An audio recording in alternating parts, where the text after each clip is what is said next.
Yeah, I guess in terms of keeping people safe, if you're telling stories around suicide and self-harm, those kinds of topics, it's really important to consider not going into too many details about the methods that you may have used or may have thought about hurting yourself with. We know from research, we know from personal experiences that it can be really hard for people who are going through a hard time or who've been suicidal in the past to read about or see or hear those details about specific things that you might do.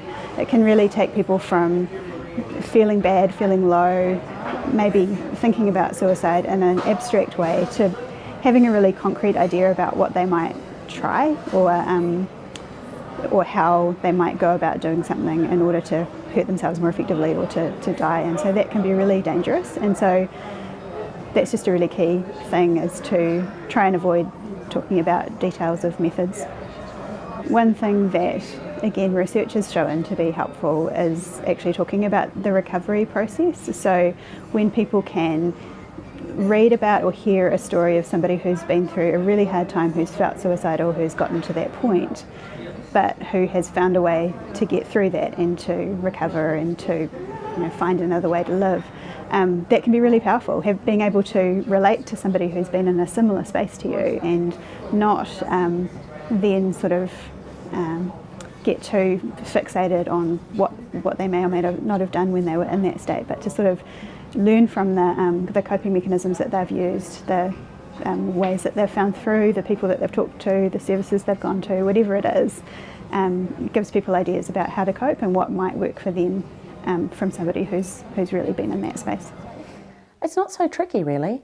Always have a think about what's the minimum amount you can say to get your point across. What is the objective of your story or your message? What are the key messages that you're trying to get across? There are lots of parts of our stories that we can use to tailor to an audience that are going to get a point across. But the most traumatic parts of that story are not always something that you should need to tell in order to get your point across. I always say, if in doubt, leave it out. If you think that it might become triggering for you after, or it might become potentially triggering for your audience, because you don't know what they're made up of and what experiences they've had. They might have not have dealt with those things before.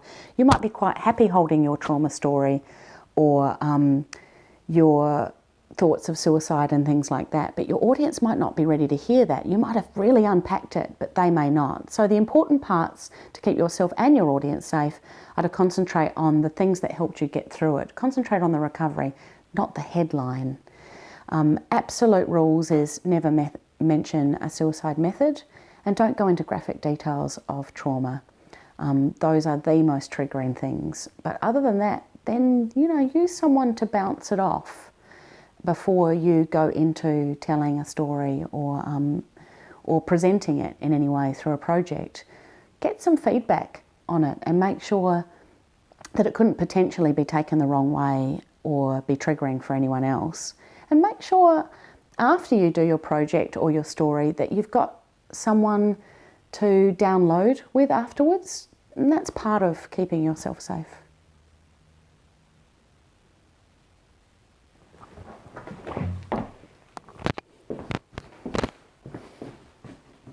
In my experience, before you enter the room, you should be researching who your audience is, where they've come from, why they're here in the room, and what your messages are.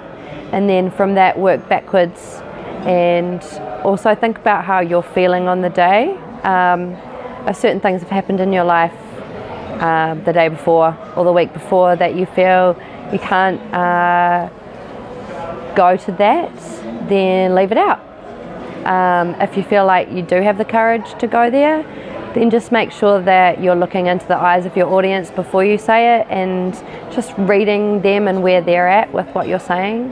And many times I don't write a speech. I'll just think about the ideas and the messages and then have a little meditation beforehand, nearly throw up, and then really look at who I'm talking to and see their body language, talk to them, and just be really sure that what you say needs to be said. There's a really powerful thing that you can do by setting up a situation and not actually saying what exactly has happened, and use that power, because you're the one that holds all the information, but you don't necessarily need to deliver it all.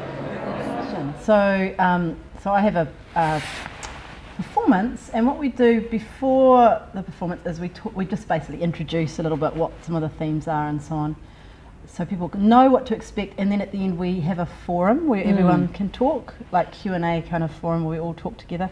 And also at the end of that, because it's only sort of half an hour, we say, if you want to talk further, come and talk to us. And in terms of keeping myself safe, I think it's so different for each person, that one.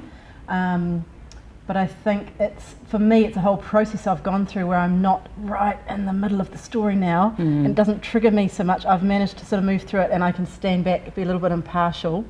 It's that story that's over there, and therefore I feel quite safe now. Yeah, it's sort of been a process for me. Yes. So keeping yourself safe and the audience safe, part of that comes through practice, but part of that also comes through being really aware of your audience and keeping an eye on them as you tell your story, and being really well connected, but also setting some rules beforehand and some guidances beforehand around what to do if anybody gets upset or unsettled by your story.